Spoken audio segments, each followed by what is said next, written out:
অভিযুক্তদের আজীবনের জন্য বিএনপি দল থেকে বহিষ্কার করতে হবে, সকল দল থেকে। কারণ কাউকে শুধু বিএনপি না, ওদের ছাড়াও অন্যান্য দলের লোক ওদের সাথে রাজনৈতিক বন্ডিং এর ভাবে ওরা এসেছিল।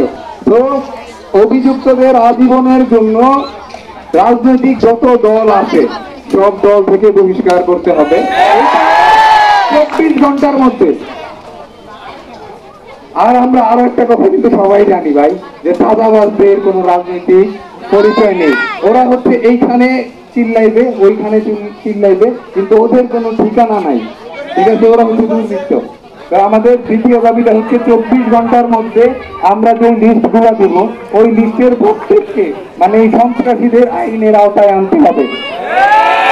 আমি দ্বিতীয় দাবিটি আরেকবার বলছি যে 24 ঘন্টার মধ্যে আওতাভুক্ত সন্ত্রাসীদের আইনের আওতায় আনতে হবে।